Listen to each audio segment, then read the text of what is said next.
Hello students, this is Jaspreet and welcome back on J Knowledge. So आज हम start करने जा रहे हैं 6th क्लास की geography. First chapter that is the earth in the solar system कि हमारी सोलर सिस्टम में हमारी अर्थ कैसे होती है, कहाँ होती है, उसके बारे में जानेंगे. So let's start with the sky. आसमान. आसमान से आपके दिमाग में क्या आता है? Stars, moons and sun. Star, moon and sun. So sky is filled with tiny shining object. आसमान में क्या होते हैं? छोटे छोटे काफी सारे शाइनिंग ऑब्जेक्ट्स होते हैं. आपने कभी नोटिस किया होगा कि इनमें से कुछ तो ट्विंकल करते हैं, कुछ चमचमाते हैं और कुछ नहीं चमचमाते. So that twinkling objects are known as stars. We have moon. Moon is a satellite of our earth. So on full moon we see a whole shining full moon. Full moon की रात्रि को हमें क्या दिखाई देता है? एक बड़ा सारा चांद. That is also known as पूर्णिमा. और इसी के after fortnight we get new moon, also known as Amavasya. Fortnight here is 14 days. Full moon के just 14 days after क्या होता है? New moon. न्यू मून के दिन रात को हमें चांद दिखाई नहीं देता. So इसी को हम क्या बोलते हैं? अमावस्या भी बोल सकते हैं. So now here is celestial bodies. What are celestial bodies? क्या होती है celestial bodies? All the shining objects in the night sky are known as celestial bodies. All the shining objects in night sky.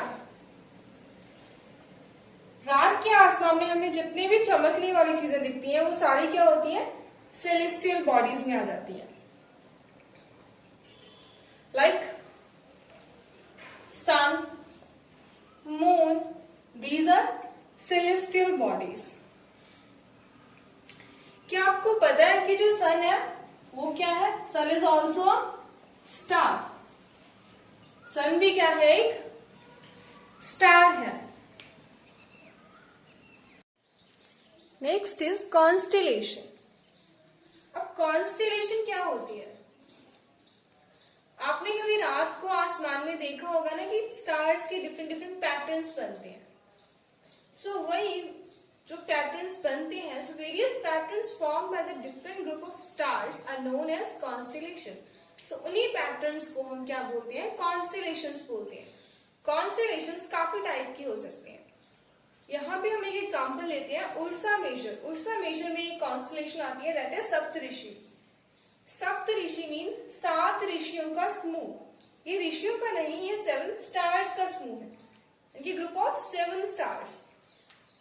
1 2 3 4 5 6 7 group of 7 stars also known as Saptarishi. सो ये क्या है? एक constellation है. इसी तरीके की काफी सारी और भी कॉन्स्टेलेशंस होती हैं. एक होता है नॉर्थ स्टार. नॉर्थ डायरेक्शन में बहुत ही शाइनिंग स्टार होता है जिसे हम पोल स्टार भी बोलते हैं.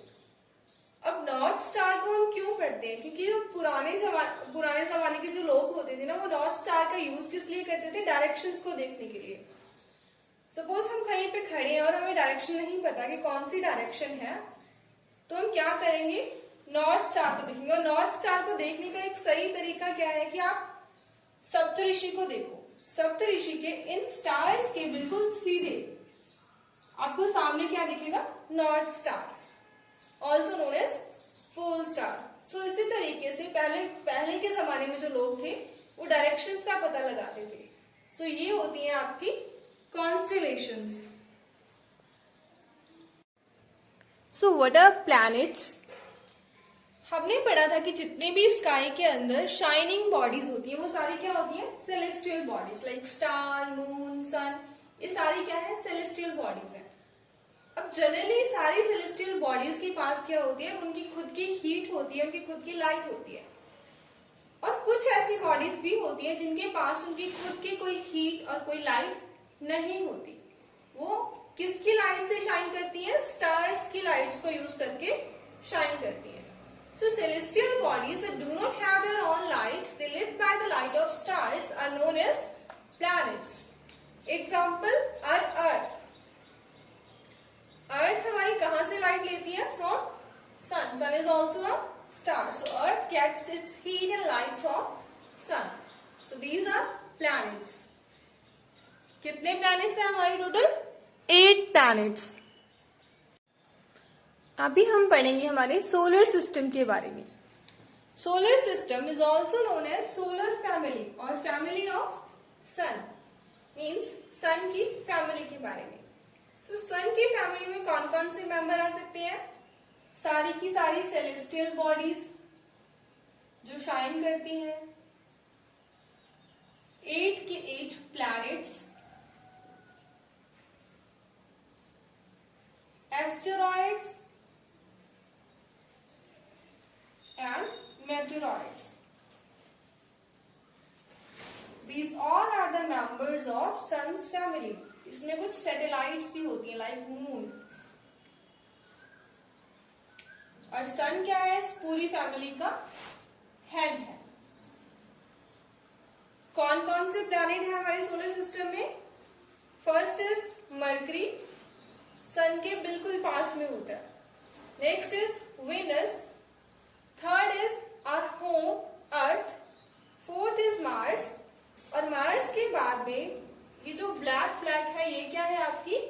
इसको बोलते हैं एस्टेरॉयड बेल्ट। Asteroid belt. अब ये एस्टेरॉयड बेल्ट किसकी बनी होती है? एस्टेरॉयड बेल्ट आपने सुना होगा कि जब हमारी अर्थ की या प्लैनेट्स की फॉर्मेशन हो रही थी तो क्या हुआ था? हमारी गैलेक्सी में क्या थी? काफी सारी गैसेस थी। उन गैसेस का एक बड़ा सा गोला था। उस गोले में ब्लास्ट हुआ। उसके ब्लास्ट होने के बाद कुछ पार्टिकल्स आपस में जुड़ के क्या बन गए? प्लैनेट्स बन गए। लेकिन कुछ छोटे छोटे पार्टिकल्स, छोटी छोटी रॉक्स और छोटे छोटे रॉक्स के पार्ट्स बच गए, और वो पार्ट्स भी सन के अराउंड मूव करने लगे। सो उन पार्ट्स ने आपस में मिलके एक लेयर बना ली। उसी लेयर को हम क्या बोलते हैं? एस्टेरॉयड बेल्ट बोलते हैं। सो हमारी एस्टेरॉयड बेल्ट के इस साइड कौन से प्लैनेट्स आते हैं? Mercury, Venus, Earth and Mars. और उस साइड कौन से आते हैं? Jupiter, Saturn, Uranus and Neptune. Sun क्या है? सन किस चीज का बना हुआ है? Sun is made up of hot gases. काफी सारी गर्म गैसेस से मिलकर क्या बना हुआ है हमारा? सन। और सन ही क्या है? अल्टीमेट सोर्स है किसका? हीट और एनर्जी का। और सन अर्थ से कितना दूर है? Approximately 150 millions kilometre away. Millions kilometre away from Earth. हमारी अर्थ से कितना दूर है? 150 millions kilometres.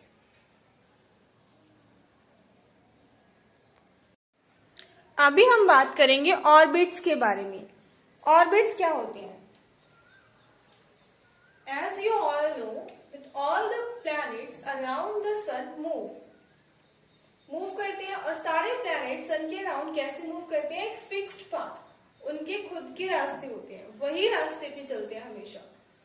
So all the 8 planets around the sun move in fixed path are known as orbits. और उनके इन्हीं फिक्स्ड पाथ्स को क्या हम बोल सकते हैं? ऑर्बिट्स बोल सकते हैं। क्लियर? सो सन के पास वाले चारों planets Mercury, Venus, Earth and Mars, ये क्या होते हैं?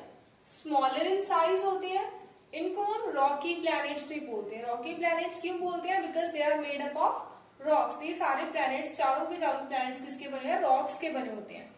इनको हम इनर प्लैनेट्स भी बोल सकते हैं। इनर प्लैनेट्स क्यों? क्योंकि ये एस्टेरॉयड बेल्ट के अंदर वाली साइड प्रेजेंट होते हैं। अगले चारों Jupiter, Saturn, Uranus and Neptune, उनको हम क्या बोलते हैं? गैसेस प्लैनेट्स, क्योंकि ये गैसेस के बने होते हैं और ये ह्यूज होते हैं, साइज में बड़े होते हैं, बहुत बड़े। और इनको आउटर प्लैनेट्स बोला जाता है। क्यों? क्योंकि ये एस्टेरॉयड बेल्ट के आउटर वाली साइड, बाहर वाली साइड प्रेजेंट होते हैं। That's why they are known as outer planets. Now which planet is known as Earth's twin? Earth का ट्विन किसको बोला जाता है? ट्विन हम किसको बोलते हैं? जो बिल्कुल सेम हो, राइट? सो अर्थ के बिल्कुल सिमिलर कंडीशंस कौन से प्लैनेट्स की होती हैं? वेनस को हम अर्थ का ट्विन भी बोलते हैं, क्योंकि ये काफी सारी चीजों में अर्थ के सिमिलर होता है। So that's why Venus is known as Earth's twin. अभी हम पढ़ेंगे अर्थ के बारे में। अर्थ के बारे में कुछ फैक्ट। अर्थ क्या है? हमारा होम प्लैनेट। अर्थ की शेप को जियोइड शेप बोलते हैं। जियोइड क्यों बोलते हैं? बिकॉज ये पोल्स पे थोड़ी क्या होती है? फ्लैटन होती है ऐसे। That's why it is known as geoid shape और अर्थ लाइक शेप। और अर्थ क्या है? सन से थर्ड नियरेस्ट, थर्ड नंबर पे प्रेजेंट होती है। Contain life supporting gases such as oxygen and carbon dioxide. Life को सपोर्ट करने के लिए जितनी भी जरूरी गैसेस चाहिए होती है वो अर्थ के एटमॉस्फेयर में प्रेजेंट होती हैं। अर्थ को हम ब्लू प्लैनेट भी बोलते हैं। ब्लू प्लैनेट क्यों बोलते हैं? क्योंकि अर्थ का 2/3 पार्ट किससे कवर है? वाटर से कवर है। That's why Earth is known as blue planet. Now there is a fact, light, sun की लाइट अर्थ तक पहुंचने में कितना टाइम लेती है? That is 8 minutes. So light take 8 minute to reach the surface of Earth. और light की speed कितनी होती है? अगर कोई आपसे पूछे कि at what speed light travel, sun's light travel, so that is 3 lakh kilometre per second. Light travels by the speed of 3 lakh kilometre per second. इतनी फास्ट स्पीड से लाइट क्या करती है? ट्रेवल करती है। तभी वो सन से यहां पहुंचने के लिए, अर्थ के सरफेस पे पहुंचने के लिए कितना टाइम लेती है? 8 मिनट्स ओनली। अभी हम पढ़ेंगे मून के बारे में। मून क्या होता है? Moon is a satellite of earth. ये क्या है? हमारी अर्थ की सैटेलाइट है। अर्थ के अराउंड मूव करता है। और ये क्या है? एक नेचुरल सैटेलाइट है। नेचुरल सैटेलाइट मीन्स नेचर से बनी है। मून अर्थ से कितनी दूरी पे है? मीन्स कितना दूर है? So moon is away from Earth around 3,84,400 kilometers away from Earth. It moves around Earth in 27 days. ये अर्थ के अराउंड अपना एक राउंड कितने डेज में पूरा करता है? 27 डेज में पूरा करता है।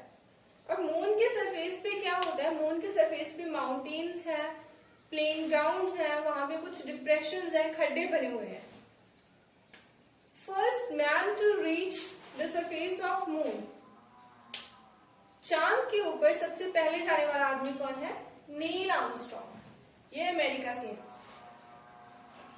Now moon is a natural satellite. There are also artificial satellite that are man made satellites. वो भी अर्थ के चारों ओर क्या करती है? मूव करती है। For example there is INSAT, EDUSAT, IRS। ये कुछ आर्टिफिशियल सैटेलाइट्स होती है। आर्टिफिशियल सैटेलाइट्स का क्या यूज होता है? कम्युनिकेशन में हेल्प करती हैं, लाइक टीवी, रेडियो, वेदर को जानने में हेल्प करती हैं। सो यही होती हैं कुछ आर्टिफिशियल सैटेलाइट्स। मेटेरॉइड्स क्या होते हैं? Small pieces of rocks that moves around the sun. हमने एस्टेरॉयड बेल्ट पढ़ी थी, वही कुछ छोटे छोटे पीसेस जो रॉक्स के पीसेस होते हैं उन्हीं को हम क्या बोलते हैं? मेटेरॉइड्स बोलते हैं। कभी आपने देखा होगा ना, तारे टूटते हैं, हम बोलते हैं एक लाइट की फ्लैश दिखती है, वो यही होते हैं मेटेरॉइड्स, जो हमारे अर्थ के एटमॉस्फेयर में एंटर करते ही क्या हो जाते हैं? बर्न हो जाते हैं, जल जाते हैं। आर गैलेक्सी की बात करें, गैलेक्सी क्या होती है? Galaxy is a huge system of billions of stars and clouds of dust and gases. एक गैलेक्सी किससे बनी होती है? काफी सारे स्टार्स और डस्ट और गैसेस के क्लाउड से मिलकर बनी होती है। और जो हमारी गैलेक्सी है जिसमें हमारे प्लैनेट्स प्रेजेंट है वो कौन सी है? Milky Way. हमारी गैलेक्सी का नाम क्या है? Milky Way, also known as Akash Ganga, means river of light. So हमारे इस पूरे यूनिवर्स में there are millions of galaxies. ऐसे कई सारी गैलेक्सीज हैं, कई सारे प्लैनेट्स हैं जहां तक हम नहीं पहुंच सकते, because they are far far away from us. Thank you so much. Hope you like it. Do share, like and subscribe. Thank you.